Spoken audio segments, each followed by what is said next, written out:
Right గా bulletin details చూద్దాం. MLA కోటాలో 3 స్థానాలకు ఎమ్మెల్సీ అభ్యర్థులను టీడీపీ ఖరారు చేసింది. కావలి గ్రీష్మ, బీద రవిచంద్ర, బీటీఈ నాయుడు పేర్లను అధిష్టానం ఖరారు చేసింది. ఇప్పటికే జనసేన నుంచి నాగబాబు నామినేషన్ వేశారన్నారు. అయితే ఈ ఎన్నికలకు బీజేపీకి ఒక సీటు ఇచ్చినందున సర్దుబాటు చేయలేకపోతున్నామని, 2027లో 7 ఎమ్మెల్సీ స్థానాలకు ఖాళీలు ఏర్పడుతున్నందున అప్పుడు అవకాశం కల్పిస్తామని తెలిపారు. అలాగే ఆశావహులకు పెద్ద పార్టీ పెద్దలు సర్ది చెబుతున్నారన్నారు.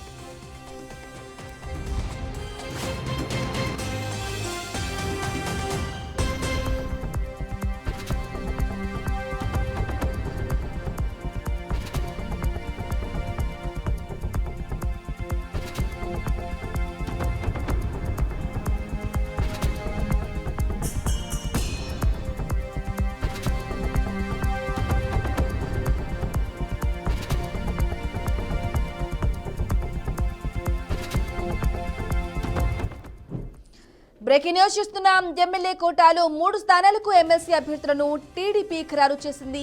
కావలి గ్రీష్మ, బీద రవిచంద్ర, బీటీఈ నాయుడు పేర్లను అధిష్టానం ఖరారు చేసింది. ఇప్పటికే జనసేన నుంచి నాగబాబు నామినేషన్ వేశారన్నారు. అయితే ఈ ఎన్నికలకు బీజేపీకి ఒక సీటు ఇచ్చినందున సర్దుబాటు చేయలేకపోతున్నామని, 2027లో 7 ఎమ్మెల్సీ స్థానాలకు ఖాళీలు ఏర్పడుతున్నందున అప్పుడు అవకాశం కల్పిస్తామని తెలిపారు. అలాగే ఆశావహులకు పార్టీ పెద్దలు సర్ది చెబుతున్నారు.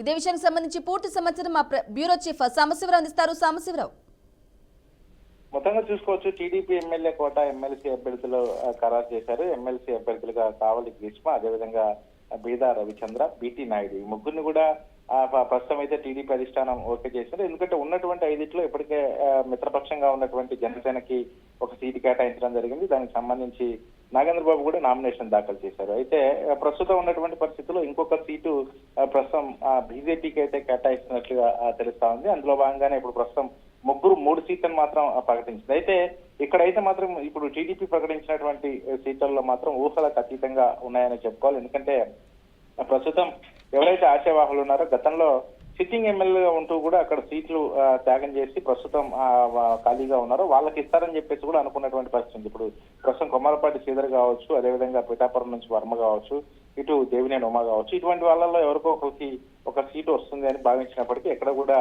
దానికి అతీతంగా కూడా ఈ రోజు ఇవ్వడం జరిగింది. అయితే టీడీపీ అభ్యర్థిగా కావలి గ్రీష్మ, ఈమె శ్రీకాకుళం జిల్లా మాజీ స్పీకర్ ప్రతిభా భారతి కుమార్తె. ప్రతిభా భారతి అప్పట్లో ఏ విధంగా చేశారో మనందరికీ తెలుసు. ఆమెని ఈ రోజు ఆ ప్రతిభా భారతి కుమార్తెను గుర్తుపెట్టుకుని కూడా ఆమెకి ఇవ్వడం జరిగింది. అదేవిధంగా బీద రవీంద్ర, ప్రస్తుతం ఉన్నటువంటి బీద రవిచంద్ర అనే వ్యక్తి నెల్లూరు జిల్లా టీడీపీ రాజ్యసభ సభ్యుడు బీద మస్తానరావు సోదరుడు. అయితే ఇతనికి కేటాయించడం జరిగింది. బీటీ నాయుడు, రాయలసీమ జిల్లా సిట్టింగ్ ఎమ్మెల్సీ, న్యాయవాది చంద్రబాబు నాయుడు స్కిల్ కేసులో అరెస్ట్ అయిన సందర్భంలో బాబుకి భూమిక పోషించినటువంటి తరుణంలో ఇప్పుడు ఆ బీటీ నాయుడుకి ఇవ్వడం జరిగింది. అయితే మొత్తంగా అప్పట్లో పార్టీ కోసం ఎవరు పనిచేశారు, పార్టీలో ఎట్లా ఉన్నారు, కష్టకాలంలో ఎవరు ముందుకు వచ్చారు, ఇవన్నీ కూడా ప్రస్తుతం అయితే టీడీపీ అధిష్టానం అయితే వీటన్నిటిని కూడా బేజారు చేసుకుంటున్నటువంటి పరిస్థితి ఉంది. అందులో చేసుకొని ప్రస్తుతం వీళ్ళకి టికెట్ కూడా కేటాయిస్తున్నటువంటి, ఈ ఎమ్మెల్సీ సీటు కూడా కేటాయిస్తున్నటువంటి పరిస్థితి అయితే ఉందని చెప్పుకోవాలి. మరి ఇప్పటికీ కొంతమంది మరి యనమల రామకృష్ణుడు మరి ఇట్లా కొంతమంది పేర్లు వినపడినటువంటి నేపథ్యంలో వాళ్ళలో ఎవరికి బుద్ధా వెంకట కానీ ఇటువంటి వాళ్ళ పేర్లు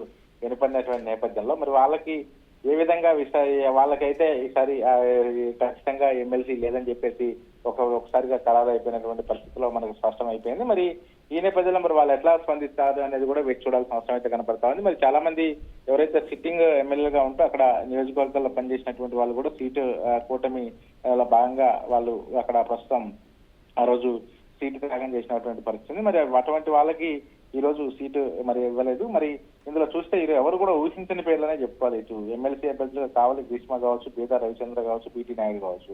ఇందులో ఒక బీద రవిచంద్ర మినహా మిగిలిన వారి పేర్లు ఎక్కడ కూడా ఊహించలేదు. మరి వాళ్ళ అటువంటి వారికి ఈ రోజు ఎమ్మెల్సీ కేటాయించడం జరిగింది. మరి మొత్తంగా చూసుకోవచ్చు ఈ రోజు మరి అంటే కులాల వారికి ఎవరు కూడా ఇక్కడ కమ్మ సామాజిక వర్గానికి కానీ అగ్రవర్ణాలకు ఎవరికి కూడా ప్రస్తుతం అయితే అవకాశం వేయలేదు. ఎందుకంటే కాపు నుంచి ఇప్పటికే జనసేన నాగబాబు ఉన్నటువంటి నేపథ్యంలో ప్రస్తుతం ఇక్కడ ఉన్నటువంటి బీసీలకి, ఎస్సీలకు మాత్రమే ప్రాధాన్యత కల్పించడంతో మరి ఒకసారిగా టీడీపీ మరొకసారి తన ఔన్నత్యాన్ని చాటుకుందని చెప్పేసి కూడా బయట అనుకుంటున్నటువంటి పరిస్థితి అయితే ఉంది. మరి మిగతా నాయకులు ఎట్లా స్పందిస్తారో చూడాల్సిన అవసరం అయితే కనబడతా ఉంది.